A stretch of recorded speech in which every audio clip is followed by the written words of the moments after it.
Welcome friends, DA নিয়ে একটি অত্যন্ত গুরুত্বপূর্ণ আপডেট আপনাদের সঙ্গে শেয়ার করব। অবশ্যই দেখে রাখবেন, ভিডিওটি শেয়ার করবেন, চ্যানেলগুলো সাবস্ক্রাইব করবেন। দেখুন, প্রত্যেক মাসের ন্যায় মার্চ মাসেরও কিন্তু all India consumer price index জারি করেছে লেবার ব্যুরো, যার ওপর ভিত্তি করে কেন্দ্র সহ বিভিন্ন রাজ্যের কর্মীদের বেতনটা বাড়ে। এখানে যেটা রিফ্লেক্ট করে সেটাই পরে রিফ্লেক্ট করে, এবং আগামী জুলাই থেকে কতটা ডিএ বাড়ছে এর ক্যালকুলেটর নিয়ে গিয়ে দেখাবো। সমস্ত কর্মচারীরা দেখে রাখবেন। রাজ্যের কর্মচারীরা সম্প্রতি জয় পেয়েছেন এই আইসিপিআর উপর ভিত্তি করে তাদের ডিএ দিতে হবে। এবারে পরবর্তীকালে কী হয় সেটাই দেখার। তারা এরিয়ারও পেয়ে গেছে পঞ্চম বেতন কমিশনে। ষষ্ঠ বেতন কমিশনের ক্ষেত্রে কী হয় সেটাও লক্ষ্য রাখতে হবে।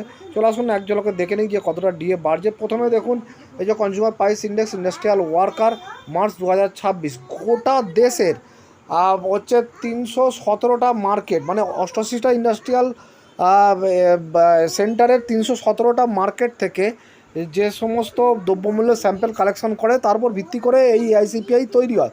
খুব বৈজ্ঞানিক পদ্ধতিতে তৈরি হয়। এবারে দেখুন মার্চ মাসে এআইসিপিআই কতটা বাড়লো। দেখুন এই 2 নম্বর পয়েন্টটা দেখবেন, all India CPI IW for March 2026 increase by 0.6 point, অনেকটা বেড়েছে, মুদ্রাস্ফীতি যেহেতু বেড়েছে। স্টুড অ্যাট 149.1 পয়েন্ট, অর্থাৎ 149.1 হয়ে গেছে, অর্থাৎ 0.6 বেড়েছে আগের মাসের থেকে। ফলে এতে কিন্তু ডিএতে এফেক্ট পড়বে, এবং সেটা আমি ক্যালকুলেটরে নিয়ে গিয়েও দেখাবো।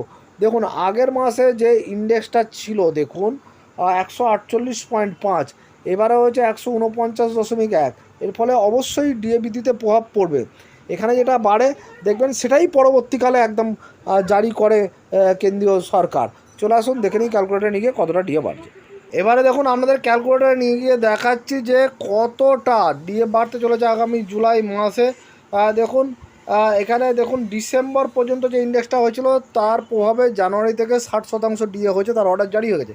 এবারে দেখুন জানুয়ারি 2026 ইন্ডেক্স এসে গিয়েছিলো, সেখানে দেখা যাচ্ছে ডিএর পার্সেন্টেজ 60 রয়েছে, কারণ ফ্যাকশনটাকে কেন্দ্রীয় সরকার ইগনোর করে। দেখুন 60.85 হয়েছিল, ফলে সেটা 60 হিসাবেই গণ্য হবে।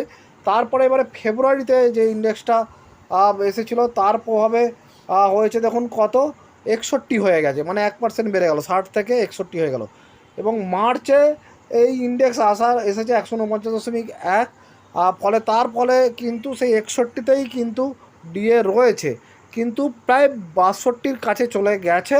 এই এপ্রিলেও সেটা 62 হয়ে যাবে। দেখুন 61.93, অর্থাৎ কিন্তু 61ই রইল।